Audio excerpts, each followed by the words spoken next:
on behalf of the Hillsborough Association for Women Lawyers and the Florida Association for Women Lawyers to insider tips on achieving Florida bar leadership. This is a joint fall event. This is the first of several events in the fall leadership retreat. We're hoping everybody will stick around for our events tomorrow and Saturday as well. I want to just point out a few of the handouts that are in front of you. First of all, you've got this, which is your CLE certification. You'll need to take that so you get credit for this. I also want to show, particularly for our South Florida folks, we've got a flyer here from a program called Women on the Run, which sounds like a really neat opportunity. They still have a few spots available for a year-long program that kicks off on Saturday, and there are scholarships available. I also want to make sure everybody sees this. We've got our fall journal issue coming out shortly, but we still have ad space available. The fall journal is a great way to reach fall members, over 3,000 fall members across the state of Florida, so please take a look at that. If you or your firm or anybody you know might be interested in advertising in the fall journal, you've got information there, and you're welcome to get into contact with either me or Jenny Mahoney. And with that, I will turn it over to Kristen Norris, our fall president, to introduce our speakers. Thank you, Catherine. Welcome, everybody. So excited to have you here in Tampa for the Fall Leadership Retreat. A couple of announcements before we begin. Obviously, nothing like this leadership retreat or the CLE happens without a lot of help and work. So I want to specifically thank Catherine Yanis and Miriam Valkenburg-Velez, who couldn't be here today. They really put the whole program together and spent a lot of time making it right. So I hope you'll enjoy it. Also want to thank our sponsors for Leadership Retreat generally.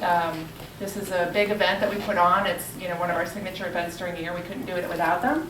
And Bill Schifino is not only one of your speakers today, and not only President-elect of Florida Bar, but his firm, Burr Foreman, was also our benefactor sponsor for the event. So we're really grateful to him. We also had mission sponsors, the Bank of Tampa and Stetson University College of Law. Joanne Grages, one of our members, was instrumental in getting that, and also Kynes, Markman, and Feldman. Thank you to my generous partners. Finally, volunteer bar leader sponsors, HCBA, PFAL, some of our PFAL members here, and Foley and Lardner, Rachel Greenstein helped us get that sponsorship, so I really appreciate that. We have a great panel here today. I know most of you already know them, but they probably need no introduction, but I'll give them one anyways.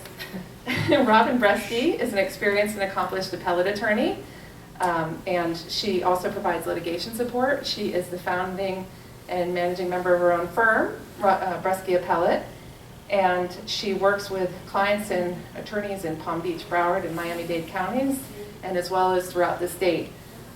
She is our immediate past president, and she did a great job last year getting a lot of initiatives started that we'll be working on this week. She is also the chair of our Member Advancement and Promotion Committee, so you'll be hearing about that today.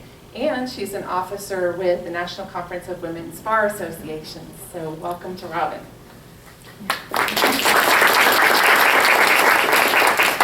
Margaret Matthews is an attorney and the head of the Tampa Litigation Practice Group at Ackerman Centerfit, a business litigator and board-certified admiralty and maritime lawyer, as well as a certified mediator. She has over 30 years of experience in federal and state trial and appellate courts, as well as before administrative bodies in business disputes, contractual claims, statutory claims, business torts, and many other matters. Margaret has been an incredible supporter of women lawyers in this community, a personal mentor to me. I just don't know how many women would have suffered without her guidance and help over the years. So welcome to Margaret. Thank you. And then Bill Schifino is the managing partner at Burr Foreman's Tampa office and a board-certified specialist in the area of business litigation. His practice focuses on a variety of litigation and trial practice. In 2015, you probably know that he was elected president-elect of the Florida Bar, and so he will start serving in that position next year. He's also on the firm's executive committee, and he's on the board of trustees for University of Florida Levin College of Law. He recently completed an 8-year term as a member of the 13th Judicial Circuit Judicial Nominating Commission, serving as its chairman. And he was actually appointed by both Governor Bush and Governor Christ to that position. In addition, he's been involved in a special task force to study the enhancement of diversity in the judiciary and the state's judicial nominating commissions. Bill is a fixture in this community and now statewide. He started young, if I recall, on the YLD boards locally and across the state. And he also is somebody who's just a constant mentor and really professional attorney out there in the community, working for the betterment of us all. So thank you, Bill. Well, thank you, Chris. I'm going to let Bill speak a little bit first about the bar and what's available and opportunities that are there for you. And then Margaret will speak a little bit about the Board of Governors, and then Steal all my stuff. I looked over and I've already jotted a few notes down. No, I'm kidding. And then Robin's going to tell you a little bit about Fall's role in the appointment process through the MAP committee. I think we're fine. Can everyone hear me? It's fine? Well, let me start with saying that, Kristen, thank you very much for that introduction. And you are wonderful yourself. You do a great job. As I speak about the issue I've asked to address, I would like to invite Robin. Feel free to jump in. Okay, I'm going to go through and talk about what I see out there and how to get involved. And Margaret, do the same. I mean, I don't need to talk for 30 minutes. I think I would drone on and get tired of it myself. Robin and I met last year. We had the privilege of working together on the Board of Governors. And Robin, you did a great job. I hope you stay involved and hopefully you'll be on the board one day. Margaret, and I was listening to Kristen's introduction. Margaret and I go back 30 years. And I met her when she was 12 and I was 11. Margaret and I have served together in many different capacities along the way, on many different committees locally. Margaret was a president before I was here in Hillsborough County. Margaret, as you know, was the president of the local, our hall, and has done a great job. And Kristen, you're absolutely right. She and other women have done we've had some good women leadership in Tampa. And I looked at these two and I said, well, who better to talk about what leadership opportunities are available in them? But you asked me, so I'll go ahead and give you an overview of what I see. And let me start by talking about not just what's out there and in the bar, but talk about, you mentioned the diversity committee that Gene Pettis put together 2 years ago for the JNC and the bench. It was a great idea. We recognized, we had seen the statistics that we were lacking greatly in the diversity area on both the JNCs and the bench. And we bundled those together. A gentleman named Frank Scruggs from Fort Lauderdale he was our chair. We had representatives from all over the state, some fine women and men, judges and some good folks. We worked very hard, very quickly, came out with a recommendation, 10 action items that are being implemented throughout the state. And there's a lot of work left, but we certainly need the Falls of the world, the Jivas of the world, the Hispanic Bar, CAPA, to continue to push in that area. And we talked about it and I'll go through it in a minute. We have committees that deal with these issues. We know that. We have an inclusion and diversity committee. We also have a committee with the Florida Bar that deals with the JNCs and the issues we're facing with the legislative branch. And a common theme you hear is that we as a board, the Board of Governors, need to get out and help recruit. Well, you have 52 board members. It's difficult for that recruiting process to be just a 52-person job. But we need to continue as a profession to send the governor as many diverse candidates as we can. We just need to, I really think it's one of those things we just need to continue to pound and get good people up there. We saw a real rise in diverse applications about 1.5 years ago, 2 years ago. It's come back down. We need to continue to keep that up there. We've got a good ear up in Tallahassee right now. I always give Tim a plug, Tim Serio. He started his practice here in Tampa and been up in Tallahassee for many years. We've had some good, I think some positive appointments lately. And that's been a real plus. Tampa just had a couple of good appointments, diverse candidates. Judge Vance, Hispanic, was appointed to the circuit bench from the county. And I don't know if any of you know Daryl Manning. Daryl Manning is an African American. He was just chair of the Florida Board of Bar Examiners, and he got a county seat, which is great news. Good people. But that needs to continue to happen around the state. Let me ask a couple of questions so I want to know my audience a little better. How many of you are on a Florida Bar Committee? I suspected about half. So I am speaking to those that have been there and have done it, so to speak. How about those of you who are on committees on your local bar? You get more. Most of you have either been or are on that. I look at for the Florida bar, and what's available with the bar is you got the Florida bar and you've got your local level.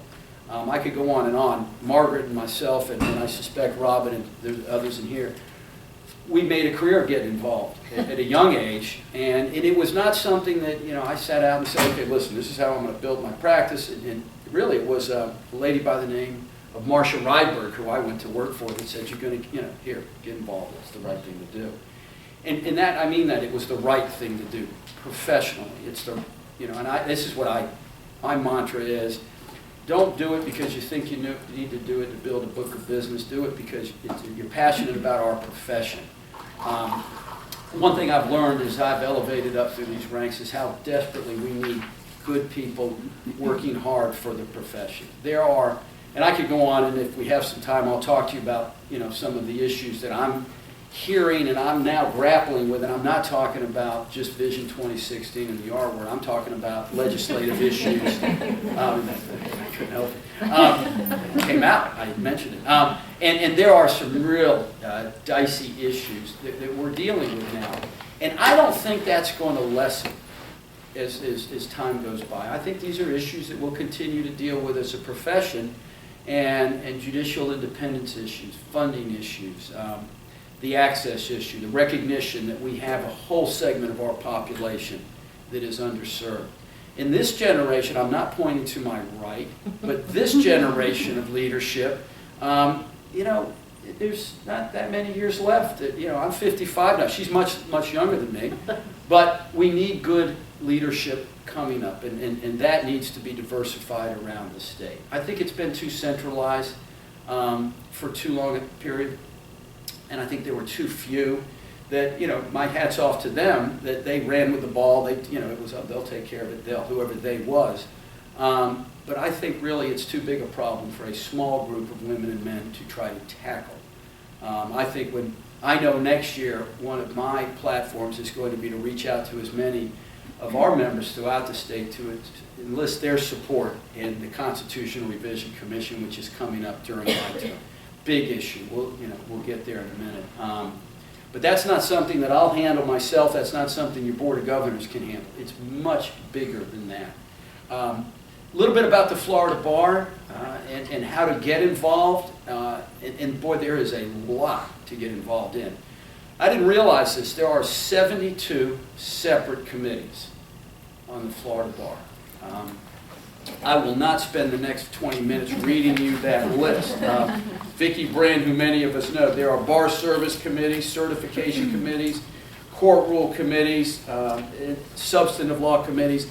That list goes on and on. There are... I was going to interrupt yeah, you jump just in, because please. No, I was doing my homework, and I want to make a plug for the Florida Bar website. We've really worked on improving it. Good. And that is a good place to find those lists. We're trying to stop killing as many trees, and so almost everything nowadays, that's where you find it, and it's actually fairly user-friendly. Easy to navigate through. I just, because I was doing some counting myself. FloridaBar.org. Yeah. And all of these are on there. That list is on there. The application for membership is on there. Now, and this I do not understand. I'll ask the question later. But for some reason, those 72 committees, their membership is appointed by the president-elect every year. So I have to say, I can't figure this out. But as to why, but I guess the long history is, and there's people that help. There's a lot of folks that help with that. But application process starts January 1. And it runs, I think, through March 15th. And then I fly to Tallahassee and literally go for about a week and go through who has applied. Now, I will tell you one thing that happened, and I'm hoping you as leaders take this back, and because I will write about it, it will be in the Florida Bar News, but you would be surprised, after the cutoff date for application, how many emails I got. Bill, I'd like to, can I still get my name in? Or even after the appointments were made, I missed the deadline. It's really tough to start then getting people in. You know, I mean, it wasn't my call. I'd call Ray and say, Ray, can you fit one more? And generally the answer was no, we're full. There are, you know, there are limits on the numbers that you can appoint to some of these committees. Can I jump in on that for a second? Yeah, please. So what Bill is talking about with the time frame is even more important for fall members if you want to be, and I'll talk more about it in a little bit, but now is the time to start looking at those committees on the Florida Bar to see what you might be interested in, because we have a vetting process through the chapters, and that we would like to be able to vet as many people that are interested as possible. And so in about February is when we need to get from the chapters recommendations so that we can get qualified recommendations to the Florida Bar for these committees. So, you know, before you know it, the holidays will be here, and then the application. So now is really the time for you to look and take back to your chapters to start seeing what you want to be involved with if you do. Well, and that was I wanted to commend Fall in what they do for the Florida Bar.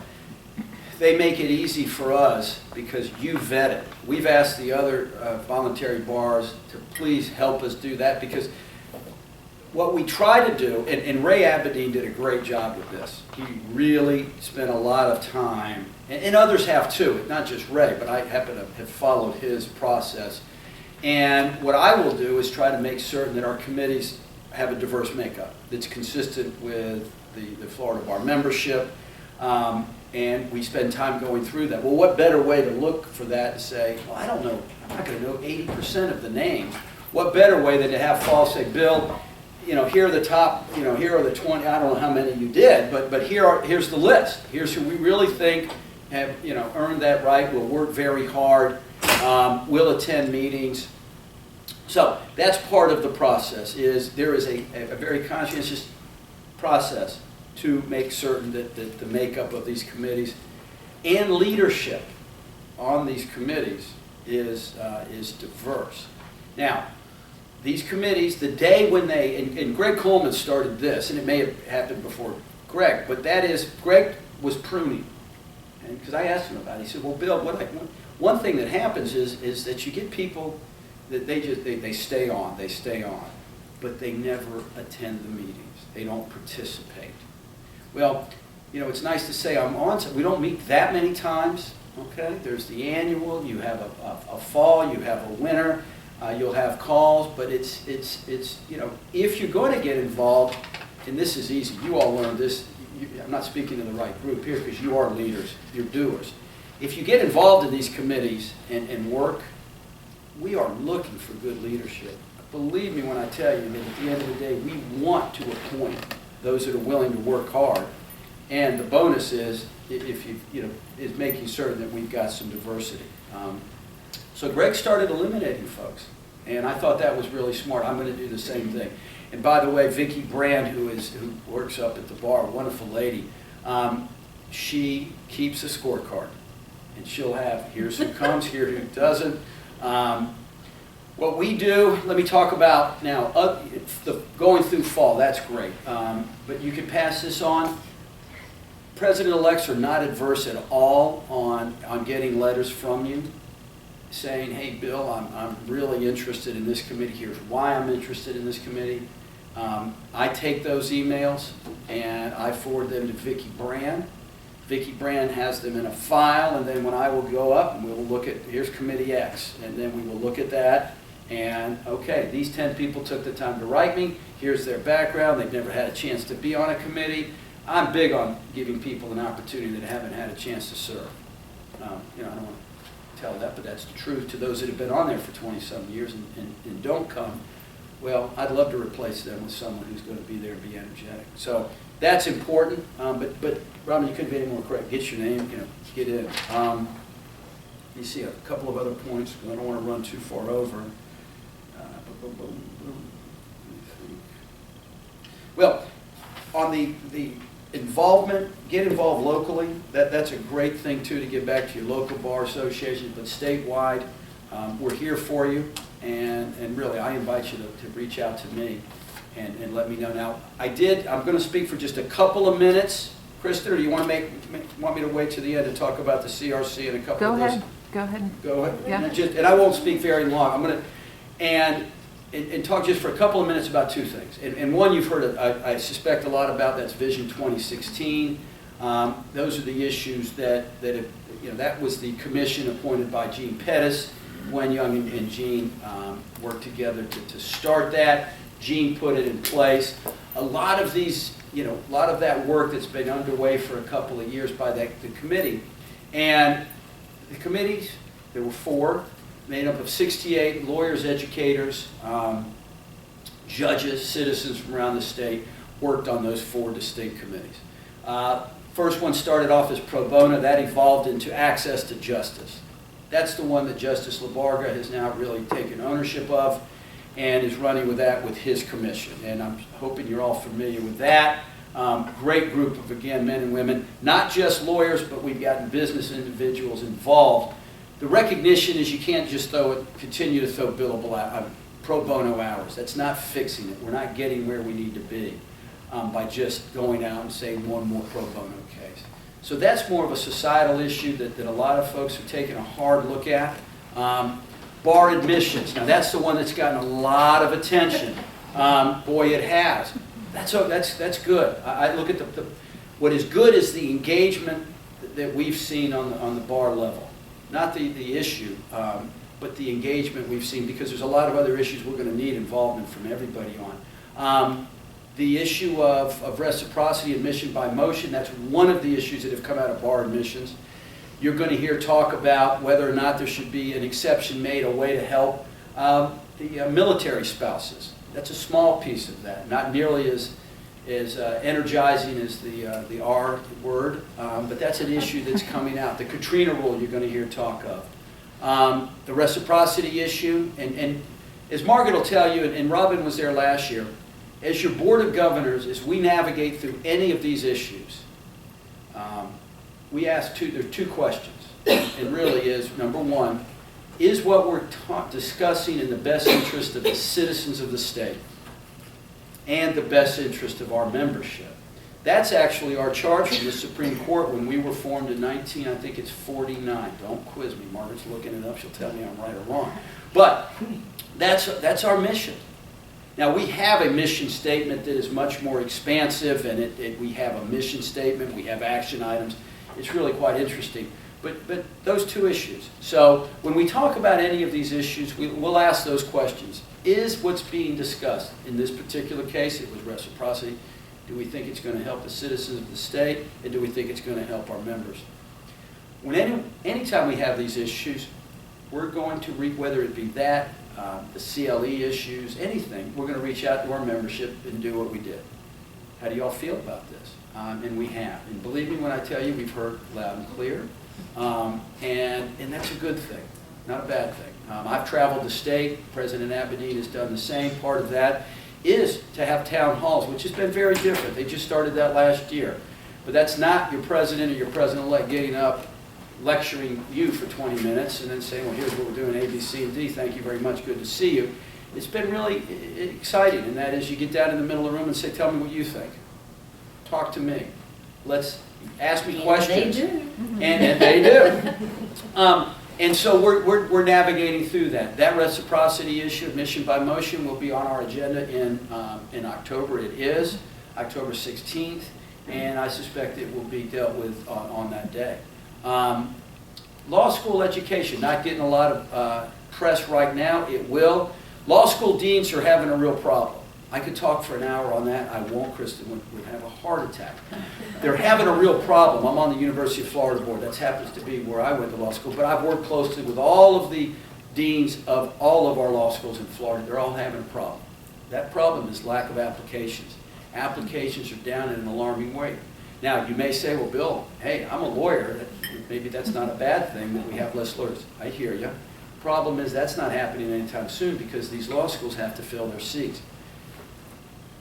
What does that mean? That means that net is getting more and more expansive to get students in. LSAT, average LSAT scores are coming down. GPAs are coming down. I am not being critical. It's just a reality. This is what the deans are telling us. What did we just see? The average pass rate on the bar exam was the lowest it was since 1988, like a 68%. Imagine that, 32% of those taking the law school exam didn't pass.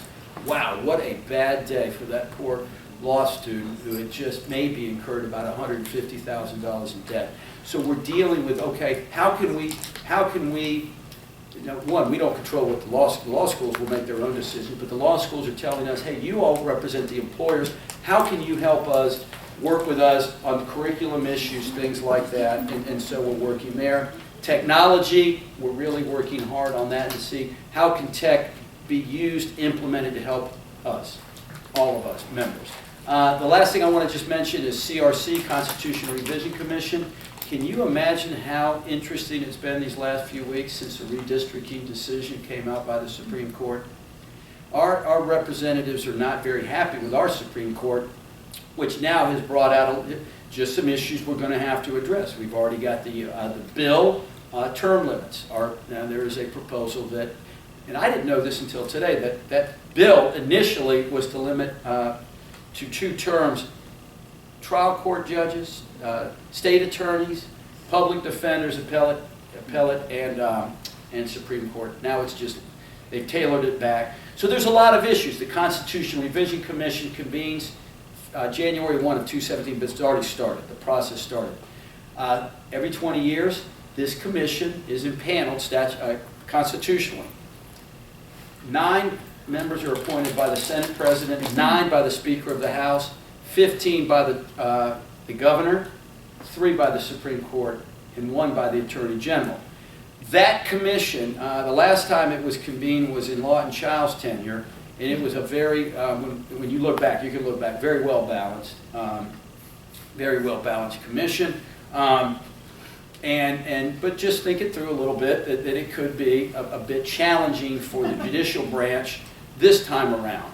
So we are working, or will be going to our Supreme Court saying, because that's our boss, okay, we have to work together. Let's prepare. Let's make sure the consuming public is well educated on the importance of the judicial branch and that it remain independent. I have talked way too long. Thank you very much. I'm so sorry. Sorry. Any questions at the end? I'm glad to have. I'm next. Yep. I'm Margaret Matthews, and I'm one of the 4 members of the Board of Governors from the 13th Judicial Circuit.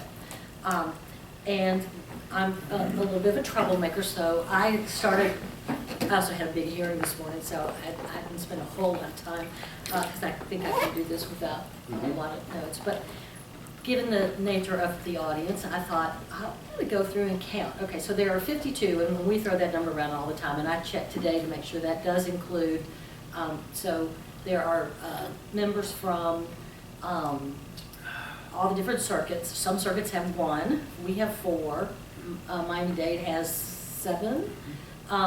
So it's, it's a little bit representative. It's not exactly one person, one vote. So the 52 members, the circuits all have some Ray and Bill count into that count. There are 4 out-of-state members and 2 public members, and that makes up the 52. So just for grins, I went through, and it's 52 sounds like a lot, but after a bunch of meetings with the 15 communities, people pretty well. So I went through and did a count, and my count is we have 2 Hispanic males, 0 Hispanic females, and unless Maria Santa Maria is Hispanic, is she? I think so. Okay, that was the one I wasn't sure of. 4 black males, 34 white males, 9 white females, 1 African-American woman. So it's just a little horrifying to me in 2015 that our numbers are still like that. And I have to tell you, this is a pretty big improvement, but out of 52 members, 34 of them are white men, and some of my favorite people are white men. But I'm married to one. I'm a mother of one. I like Bill a lot, but it's not particularly representational. And one of the things that I learned early in bar service, and I actually learned it through fall. Hall is a little bit of a troublemaker sometimes too, or they used to be. And we said, why are we spending all this money on fall? Maybe we don't want to be in fall. And so Edith Osman came to explain to us that yes, we did. And Edith is a very forceful and articulate woman. And but what I learned from that was, because what I started to say, there are some visiting members on the Board of Governors. Robin did it last year as from fall, and Kristen's there this year. Somebody from Virgil Hawkins, somebody from CABA, and the last couple of years we've had someone from the government lawyers section. Anyway, that's the makeup of the people that are at the table. But one of the things that I learned about being at the table, and now that's a common phrase, but we didn't know this 25 years ago. Edith, through fall, got to go to the Board of Governors meetings. And I think at that time she was the only female in the room besides bar staff. And, you know, what we've all learned is that if you're in the room, they can't talk about you, for one thing, unless it's white men. But, and he's too outnumbered, so we'll push that. But, you know, they just tend to remember, you know, oh, there might be some different issues, you know. And as you get a little, one thing we are fairly representational. We've got small firms, we've got large firms, we've got, you know, a couple of solos, we've got family lawyers, we mostly have litigators. We have quite a few plaintiff's trial lawyer types, but not an overwhelming number. We've got defense types, we've got just business litigators like Bill and I are. But anyway, I just, the color and gender makeup I thought was sort of interesting to know that, you know, we're still working on that. Part of the problem getting onto the Board of Governors is different circuits have different written and unwritten rules about who can run. And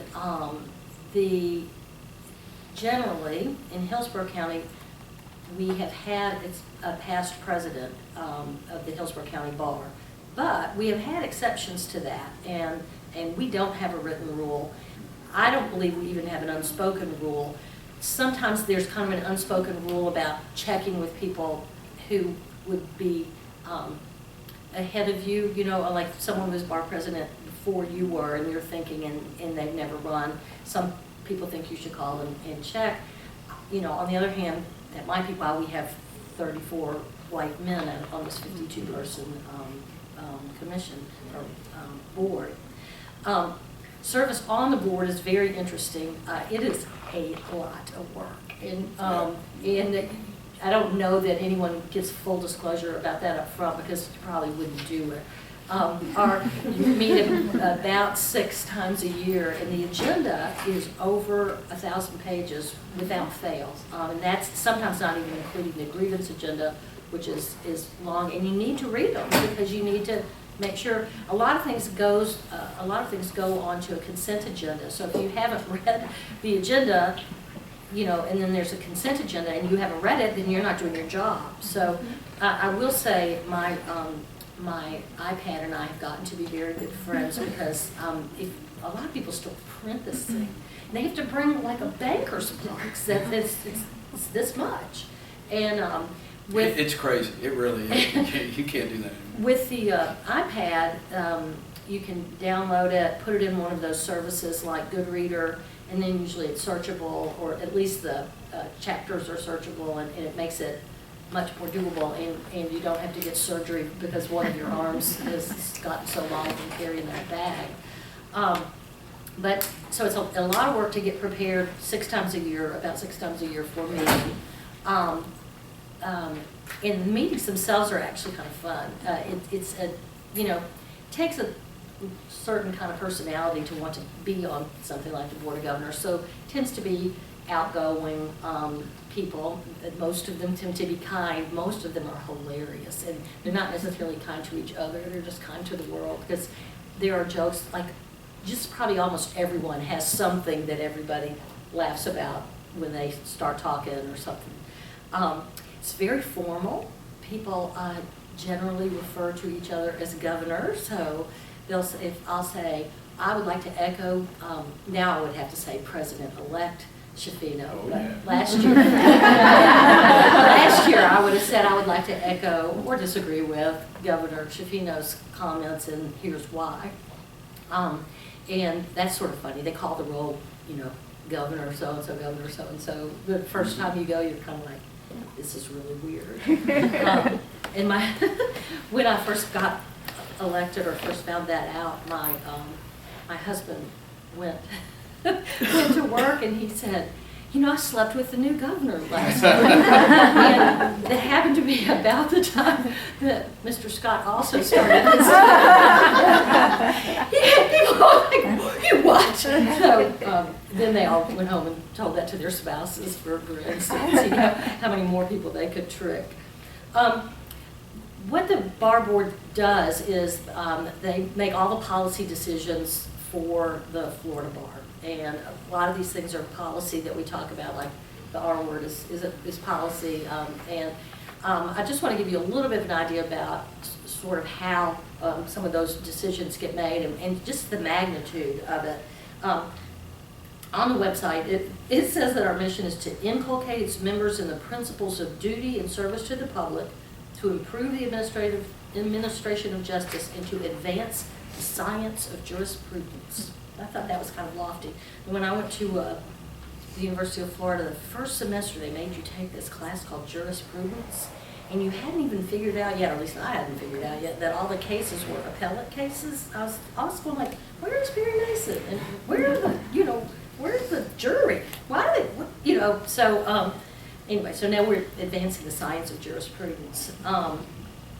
So structurally, there are, as Bill said, a lot of committees. There are substantive committees, and there are committees that are the way our bar works. Our bar is, if I don't mind bragging and saying, considered around the country as probably the model bar. And No question. most of that's due to Jack Harkness, who is the model executive director, and is a very forward-thinking man. And many years ago, one of the things he started was something called the Program Evaluation Committee, PEC, and I've had the privilege to serve on PEC the whole time I've been on the board, because I think it's so important and it's so fascinating. So what happens is, you don't just get to start a new program at the Florida bar and, you know, each president comes in and says, I want to start these 10 committees. Well, it just doesn't work like that. They get studied, you know, should there be one of these? Does it comply with our vision? Can we afford it? You know, there's a budgetary aspect. So nothing happens quickly at the Florida bar. There are good things about that and bad things about that. And that's one reason why I think there was a fair amount of miscommunication about the R word, and we all kept saying, nothing's going to happen quickly. You know, we're studying it, we're looking at it. It has 10 committees to go through. There's a rules committee to make sure, the rules committee does substantive things, and then the rules committee also looks just to make sure that we've taken out all the shalls. We can't say shall anymore. We've turned attorneys into lawyers, and, you know, to make, it's called the Supreme Court Style Guide, and to make sure things, you know, follow up there. A couple of years ago, PEC studied Lomas, which you guys have probably heard of, and we just determined Lomas was broken. And because of that study, we decided we needed a committee on, we had a special committee last year on technology. And out of the special committee on technology came a new program that you probably saw. I think it was the Above the Fold lead story in the most recent bar news PTI, we're here to help you, or something along those lines. And it's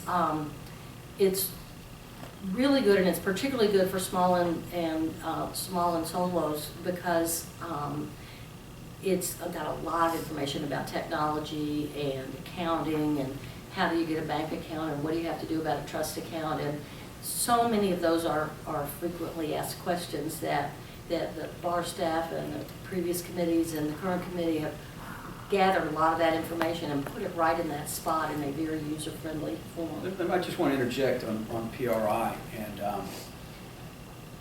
why do we have it? And it for those of you who are with firms, and you may never access it. You may not.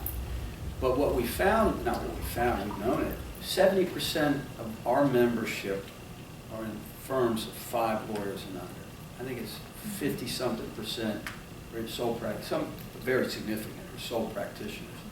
And that's really, and that's where this, why we have this, why we put it in place. So those lawyers out there who don't have tech, departments at their firm, don't call, someone and say, man, this is down, or how do I, set up a trust account? How do I market? What are, what are the guidelines? And how do I build a practice? And how do I make certain I stay within the guidelines? So we spend a lot of time and energy and money putting that together. And it's almost a daily changing thing. They're adding things. There's going to be a lot of free tech CLE content, because that's the thing. The bar moves in lots of ways all at the same time, and so one committee is recommending we need competence. We need to put it in the comment to the competence rule that includes computers, and what they put was you either have to be competent or associate with someone who is competent, so that you can hire some guy to teach you. And I'll give you an example. It's Renee's example, but I don't think she's in here. That if you are leasing a copier, and I think everybody leases them, so you're leasing a copier, and then also your scanner and whatever, all that stuff stays in there. I mean, so when you get ready to turn it back in, you've got all kinds of confidential client information, or potentially confidential client information, stuck in there somewhere that somebody would know how to get out, and you need to know that it needs to get stripped out before you turn it back into the leasing company. Well, that's just not something that I think everyday people know, all the time. And so part of our purpose is to try to get that kind of information pushed out to people. The board is considering adding a few hours, 3 hours, to our We've recommended that to the CLE. Supreme Court.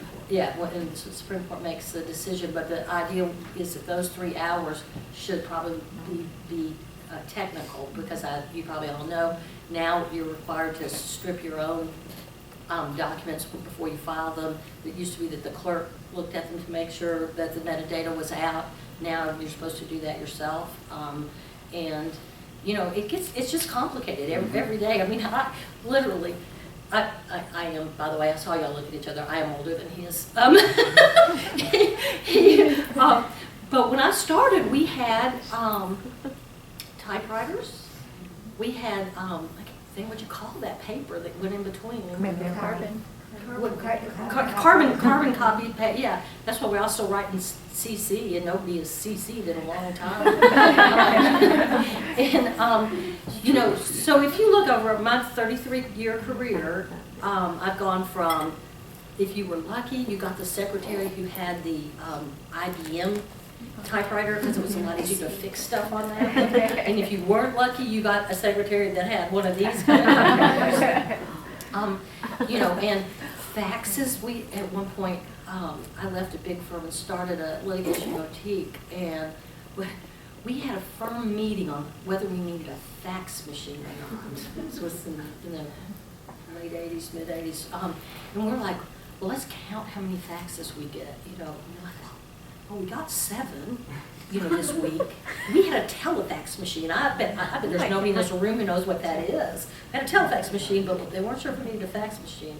Well, we got 7 faxes. Maybe we're going to need one. Of course, by the end of maybe that year, you were getting served by fax every day, because people could cut off the hand delivery time and or mailing days. And the fax machines were blowing up. Well, now, when's the last time you got a fax? And if you got one, it actually comes like a PDF on your computer if your office is like mine. So just the speed with which things have changed, and I don't believe there's any reason to think that curve is going back down. I just think it's going to keep going this way. So a lot of what the bar is trying to do is serve our members, and by serving our members, serve the public by keeping us competent at those kinds of things. One of the things that we deal with is the budget, and I have to say, I think this is pretty impressive. Our operating budget last year was $42.2 million. 60% of that comes from membership fees. So our bar has figured out how to do incredible service. I can't remember the last time there was a dues increase.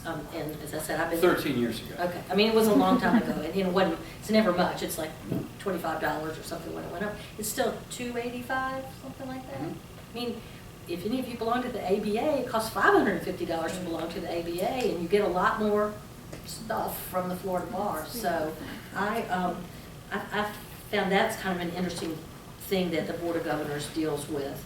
And Can I comment on that? sure, Are you going to talk about lawyer regulation at all? I was thinking so. Yeah. Because I just wanted to say that is unfortunately makes up the majority of what we spend that budget, and it is a significant number on what we spend on lawyer regulation. Well, if you think of how many lawyers we have to do prosecution things, and how, their staff Right. and their time and their office space, it's a lot. And, now with, I think we about 85,000 resident practicing lawyers, but 100,000 on the books, it's a lot of people to try to make sure they're behaving. So what I want to say is just like that, the Florida Bar is the most zipped up organization in the world. I mean, there's an audit every year, and it is, it is really run very well. Then I was going to talk about, again, board service. One of the committees that every board member is on when they first go on, and then some people stay, there's something called the Disciplinary Review Committee, and Paige and I did this one together when we were new, and we're just fairly horrified to find out the things that lawyers apparently think are okay to do or don't think, and then do, and then find out. Yeah. So, but on a more local level, what each of your each of the 4 members for Hillsborough County has 1 or 2 grievance committees that we need to keep staffed. And a great way to get involved in Florida Bar stuff is to serve on a local grievance committee. It's usually 1 meeting a month. It's about a half a day. Then usually you're assigned something, so you're investigating something or doing some looking at. It's not tremendously burdensome. It's tremendously helpful, and it's. But it is. I mean, I wouldn't tell anybody to do it if you are just having a crazy time. I think it's a 3-year service. And those appointments get made by us, by the local members. So if any of you are interested, I can tell you we're usually looking for people. I called somebody last night, as a matter of fact, because I needed one on one of my committees. And actually, I've never had anyone tell me no. You also need non-lawyers. And then Every if you committee know has 2 anybody, non-lawyers. and this is particularly, that's kind of a hard one to get, but they can't even meet if they don't have the requisite number. They have 3, but 2 have to be there, I think, for them to be able to meet. So if y'all know anybody, what tends to be really good is retired people who are either business people, or I've got a retired teacher on one of mine, because it's interesting. It's, they feel like they're contributing, and they are contributing to the to our whole society, frankly, by serving on these committees. So that's another way, and that's something that we spend a lot of time on, because I would say every meeting there are probably between 25 and 40 disciplinary matters that the committee needs to vote on whether they agree with sort of how it's going and the recommendations. Is the timing on those appointments that you make the same as the timing on the bar appointments? It's almost completely random because it's just when somebody's 3 years are up. So. They're staggered terms. So the best thing to do, anybody that's interested in one of those, contact one of your Board of Governors members, and then you just ask them, send them your resume, tell them you're interested in being on a grievance committee when they get an opening, and then, trust me, they will find your resume and call you back when something opens up. So that's a good way. The bar spends a lot of time trying to figure out, and Bill mentioned this, what to do about pro bono work, how to encourage it, you know, and of course, the fall has been very helpful in that, you know, there's the big award ceremony once a year, and we do a lot of things. I have one I wanted to tell you, one thing that I want to be sure and tell everybody, because I think not everyone knows. You can go into floridabar.org, which I was saying it's now become my phone book because they don't have phone books anymore, and if you have a Rolodex on your desk anymore, people kind of laugh at you. So the coolest thing that I've seen is you go on there, you go find a lawyer, you type in their last name, you hit find a lawyer, it pops up, you click on their V card, they're in your contacts, and you've done about 3 seconds worth of work, and the next time you need to find them, you can just look in your contacts.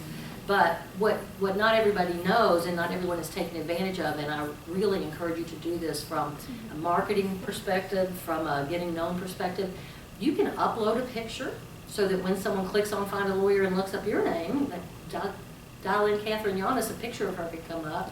You can put, I think, 3 areas of practice. It shows where you went to law school. But I think personalizing that it's completely free, and now, because the way you search it now, if you put in, you know, especially if you have a name where a lot of people come up, if you put in Smith or something, it'll show that picture on the directory part. So people will go, yeah, that's the woman I met at that cocktail party, and I want to send her that divorce that my friend is getting or whatever. So that's kind of a service that I think is really terrific, and I want to encourage people to use that.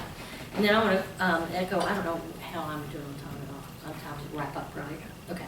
I want to say Bill had Marsha Rydberg to encourage him. I had Bill McBride and a guy named Bill Henry, who was the president of the Florida Bar in the very early 80s when I started. And he came and gave a talk, and he said, you know, start by getting on, and he was talking about at a local level or a state level, but you know, start by volunteering, because our bar is pretty much run by volunteers. The 52 members of the Board of Governors, by the way, are volunteers. We don't get our expenses paid. We don't get our, certainly our time is not compensated. So our bars are run by volunteers largely. And he said, you know, get on a committee, maybe at your local bar, do a good job. That's the key. It's the show up thing. You know, show up, do a good job, and then you'll get, you know, the next job, or you might get asked to chair the committee. And that is certainly how my bar service started and has continued to, you know, the point of where I've gotten, which is fun to do a lot of cool stuff for the Florida Bar. So if any of you have any questions, like I said, we'll have questions at the end. And, well, yeah, but I have to leave.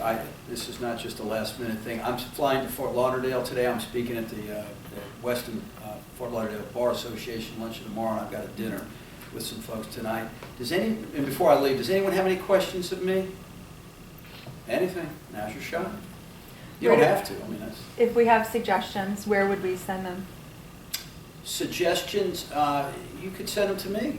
I mean, if you've got thoughts or ideas, where are you from? St. Johns County. St. Johns County. St. Augustine. St. Augustine. Now, would that be your Board of Governors, Michael Tanner and Fred Franklin? No. I don't think so. No. The new one that replaced. Oh, yeah, okay. There's a female. I'll tell you. It was Sandy Upchurch. It was Sandy Yeah, that's No, but but she's a going to be judge on now. the No longer. judge, so Sure. I'll tell you, I printed it.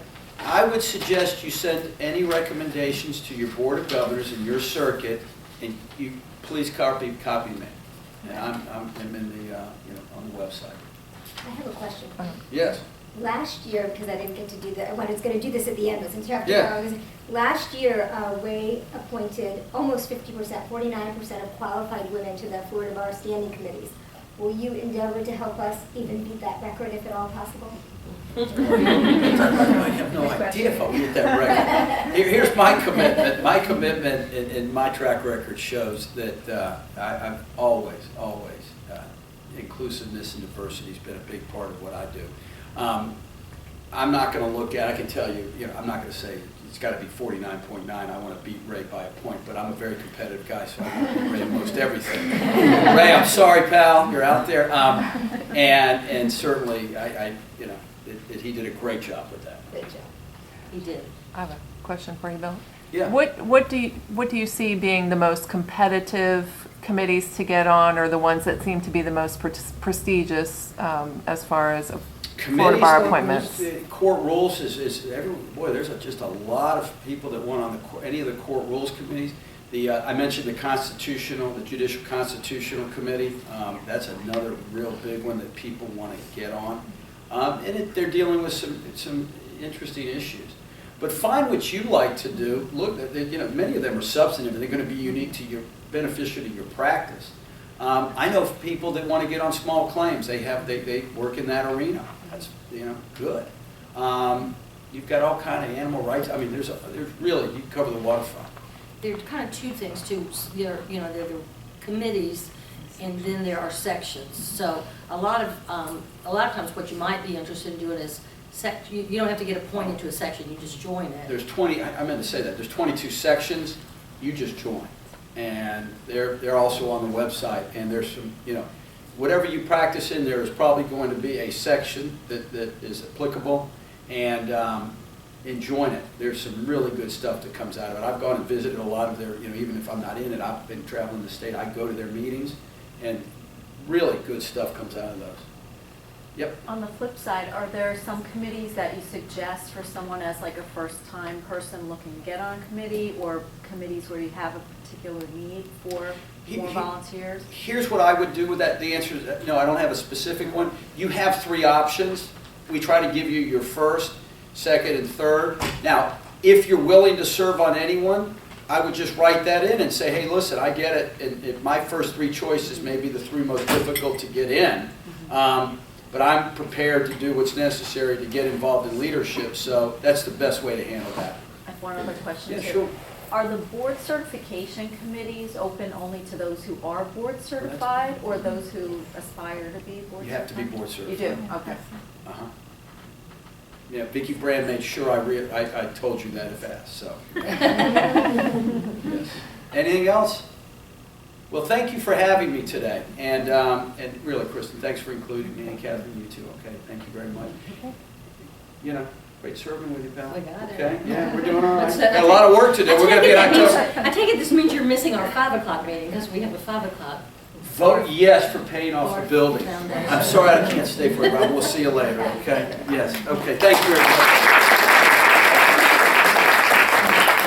Bill, that's for you. What, you did Oh, that? yes. Okay. Yeah, I'm sorry. Good. Thank you very much. Thank you. Okay, take care, everybody, okay? See you. Bye. All right, see you later. I just have a few comments that I'm going to talk about MAP committee, but before I do that, I do want to thank Bill and Margaret. When I was serving as an ex officio member last year on the Board of Governors, they were both extraordinarily welcoming. And it has been just one of the, and I'm going to tell you briefly about some of the bar service that I've done in the past. That was one of the questions we were asked to talk about, so I'll talk about that in a minute. But I would say it is really a fun way to do bar service, to be involved with the Board of Governors. And I was really privileged to be involved. I was on the legislative committee, and even though I was only an ex officio member and don't get to vote, I got to make comments and participate, and it was really a wonderful way to see how our bar works. And they work very, very hard. And I know that there's a lot going on with all different types of issues, but these are volunteer positions. Everybody needs to also remember that, and everybody works really hard to talk about issues and to debate issues, and I think that's what we all need to do, and keep in mind that when we're doing voluntary work, we really need to appreciate what our leaders are doing no matter what positions they're taking. I'll tell you just a little bit what I did before I became fall president last year, which allowed me to be an ex officio member on the Board of Governors, I started in bar leadership back in 2000 when I opened my practice. My practice is just celebrated our 15-year anniversary. I have a small boutique practice with 2 associates, about to hire a 3rd, and 2 of counsel. And along the way, bar work has been very, very helpful for me in a number of ways. First and foremost, being able to associate with like-minded people that want our profession to be better, that really have good intentions, and you know, we get a bad rap as attorneys a lot. There's a lot of jokes, but the people that I have served with over my career, and before I started my appellate practice, I was a prosecutor. The attorneys that I have worked with have always been fantastic people to work with. I was able to start on the fall board as the chapter rep at the beginning of my involvement in 2000, and then I became involved increasingly over the years with fall, serving in almost every position on the board. In addition, at the same time, I did local leadership. I did a voluntary bar association for my local South Palm Beach County Bar Association. And I was there for actually 13 years, and I just turned off of that a couple of years ago. So that was a lot of fun. I also did president of my small chapter at the time, the South Palm Beach County Fall. And so all of these things help you and prepare you to do other things at different levels. So that's one of the things that we were asked to talk about is, you know, what was your involvement? And I'm not quite as young as Bill thought I was, so I need my glasses to go. Okay, so one of the things we were going to talk about is how can fall help our members involved in the Florida Bar, and what role does fall MAP committee play in that process? The MAP committee is divided into 3 subcommittees. And let me just back up for a second and say we've been working with the MAP committee for a number of years. It was a brainchild of Gigi Rolini, and Gwen Young, when she was president-elect and then president, was instrumental in helping us forge relationships with the Florida Bar. I don't know how many of you in this room will remember, but there was a time when fall didn't have as good of a relationship with the Florida Bar. And it was sometimes, I mean, many, many years ago, where it was more of an us versus them mentality. And I'm just so pleased that we have a wonderful relationship, how welcoming they are. Our mission is to create gender equality in the profession. That's part of our mission. And getting involved in the Florida Bar is a large way of how we're going to continue to do this. And we've made huge inroads over the years. Every year we've exceeded the amount of women being involved in the bar committees. It's due in large part to MAP and how hard everybody has worked on that committee. Last year, Brittany Maxey, as past president, did a phenomenal job with her committee, getting 49% of women, qualified women, on the standing committees. And then, as you've heard, you move up from there into other leadership roles. Maybe you're heading a committee. You know, this is the way to really do it. If you all in this room know people that would be interested in being on a committee, please encourage them to do that. We need more women involved, and we need more women to continue to move up the ladder. So to talk about the 3 different things that the MAP committee does, we are now breaking into segments. One is to promote women in the judiciary.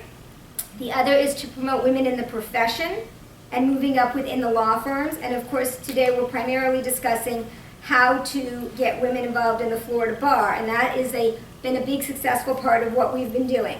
I'm going to tell you on the practical side for a minute what you need to do. It's always a difficult time crunch. And those of you that are chapter leaders, you may have been involved with this and know how this has come down. Once the applications are done, we are very fortunate to get from Vicki Brand from the Florida Bar a list of who has applied to these committees. Then what we do, the committee works with our executive director as well, and we have to match our database, and I believe you know, we're over 3,000 now, so we have to match our database with the database of the people that have applied for the Florida Bar committees and figure out first who are fall members. That takes a little while to do.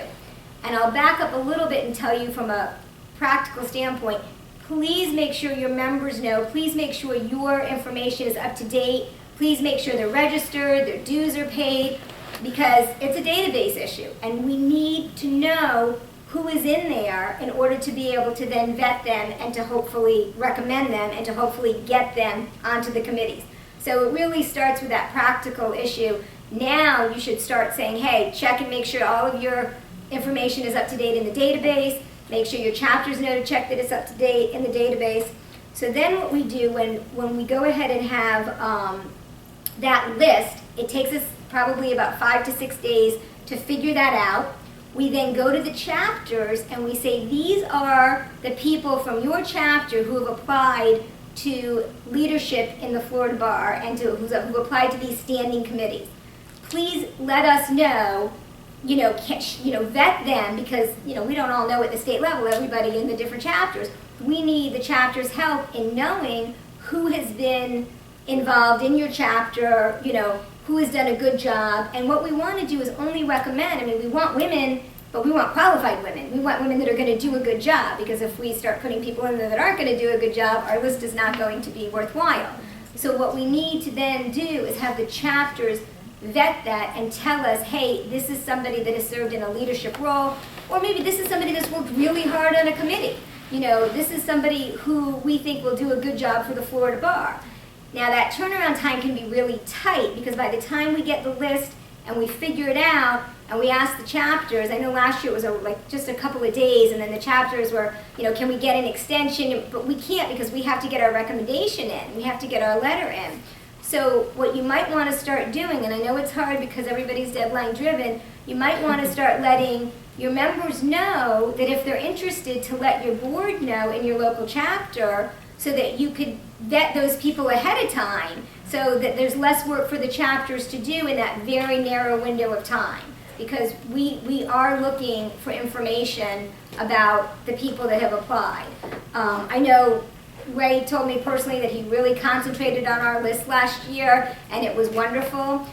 Yes, go ahead, I'm sorry. So would it be helpful to you, for instance, if, let's say, Hall was able to put together sort of a preliminary list of members who were interested in serving on Florida Bar committees in, say, January or February, and get that, and vet that list at that point, at least in a preliminary fashion, and get that list to you at that point? Or, logistically, what would be the best way to do that? I think logistically, Hall would be best served to get that list so that their board is then ready to go when the people actually do apply, and we say, hey, Hall, send us your information on members XYZ, and hopefully We're ready to go, and you just kind of hit send. And just let us know, and you've already vetted them, so you're not waiting to vet them with that really narrow window. So I think the local chapters have to do that, to do that vetting, and the more that they can do on that end, the better it's just going to be for them.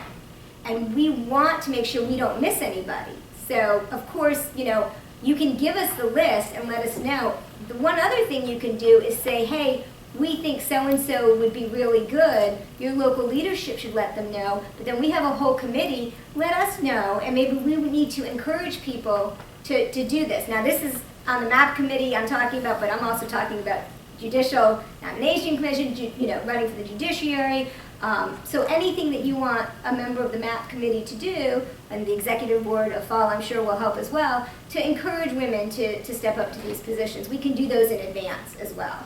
I'm going to jump in and say Please. on the J&Cs, because the bar, one of the things we do is we get to nominate a few of the positions, and I've been on that several times now, and we don't get enough applications from women, frankly. So I would encourage you to do it, and I would encourage you to work through them to make sure it comes to people's attention. But there are committees. Each circuit has a committee for, like this year I was on the Supreme Court, the second DCA, and then all of the courts under the second DCA. So people relied on me for Hillsborough, but then there were people in Manatee, Sarasota, those places that we say, who are these folks? But there were surprisingly few women apply for J&C positions, so I would encourage you guys to, not only to apply, but to, work your system through that. We may need another seminar for that, another discussion. But no, it's true, and it's disheartening to see that not more women are applying. So that's something else we'd like to encourage people to do. So in addition, let's see, what else did I want to say?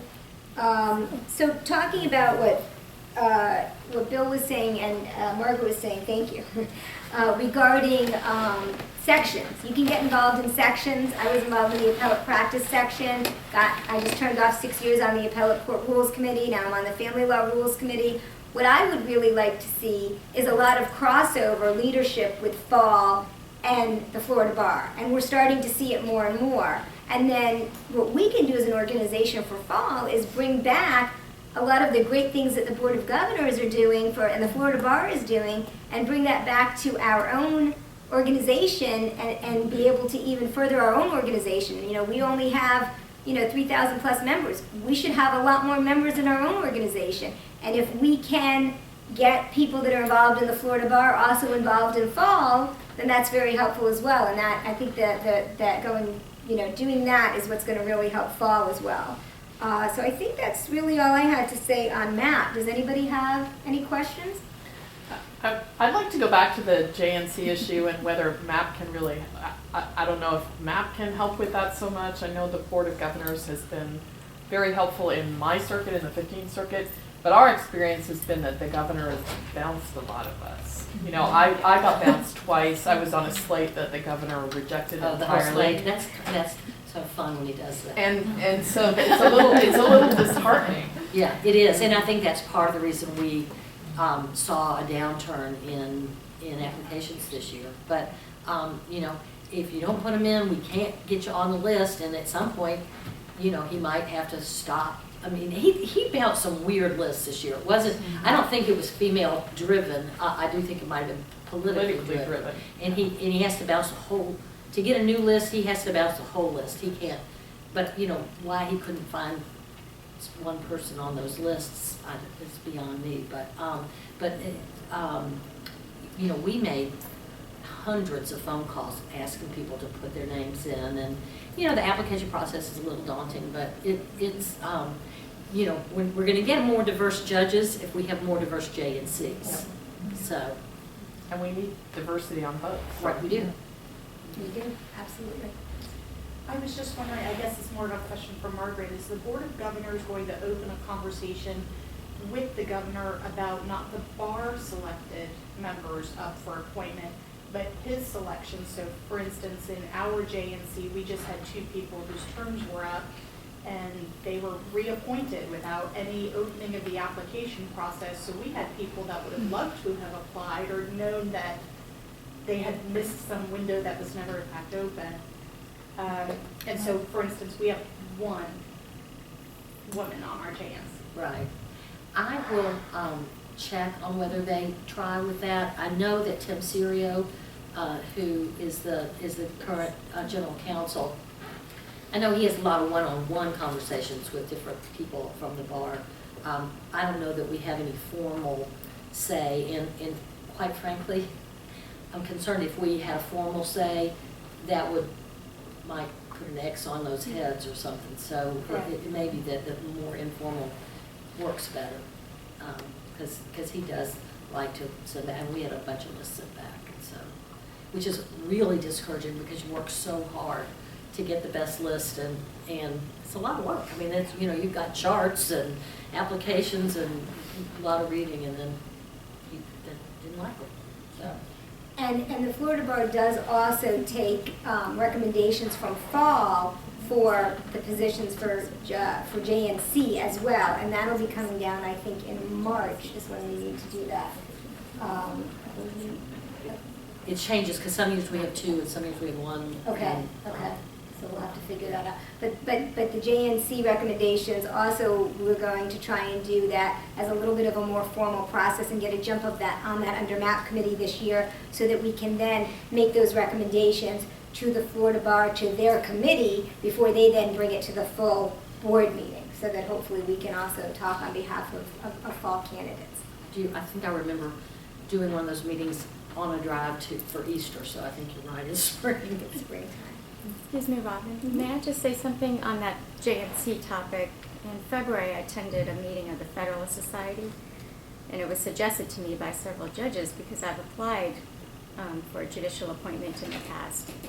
And Tim Serio and other people like Peter Antonacci were talking about appointments to the JNC and what do they view as their role once they are on the JNC. And I was really surprised to hear that the people up on that panel said that their number one job is to pick someone the governor will appoint, not the most qualified person for the job. It was just amazing. And everybody clapped their hands. I mean, there was like 1,000 people there. Yeah. So I don't think hate to- that's their job description, but that may be. That's how many of them view it. Yeah. It's one of the questions that you get asked when you're interviewed, if you will Yeah. appoint the candidate that the governor wants. Which sort of defeats the purpose of having a JNC, but. See, this is why we need more women in leadership positions so that we can change that outlook. That's where we need to get to, so we can have more perspectives on that. I'm very unfamiliar with the Board of Governors process. If we had a member that was interested in serving as a Board of Governor or running, I know as being that they're elected, there's elections that go with them. Right.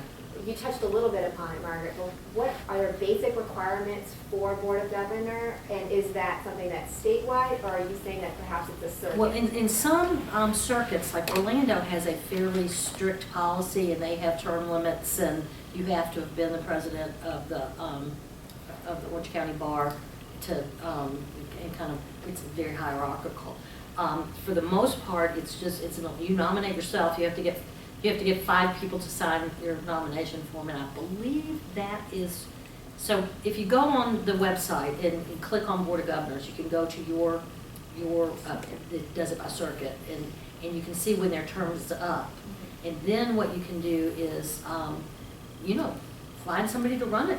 If either run against them or call them up and see if they're not running, and someone can get in line to run. But it is a self-nomination with, 5 people to, which, just walk around the office and say, do you want a job tomorrow? No. And then it's an election if more than one person puts their name in.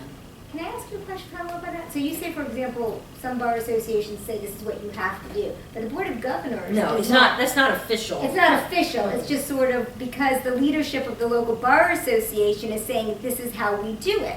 But it doesn't have to be, as we know, always how we do it. Sometimes we need to change things up.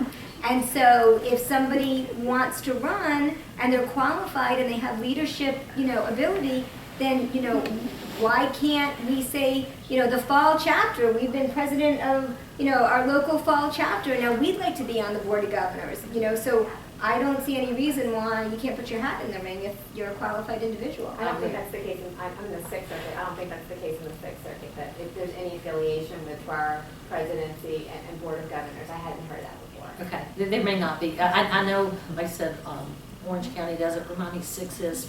But No, it's passed on. Yeah. I don't think so. Of course, you've had 2 great Yeah. members. We do.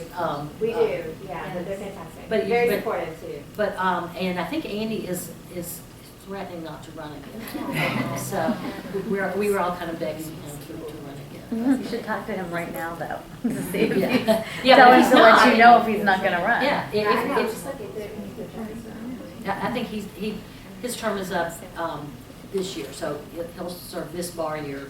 But so his seat will go live, if you will, around the first week of December is my recollection.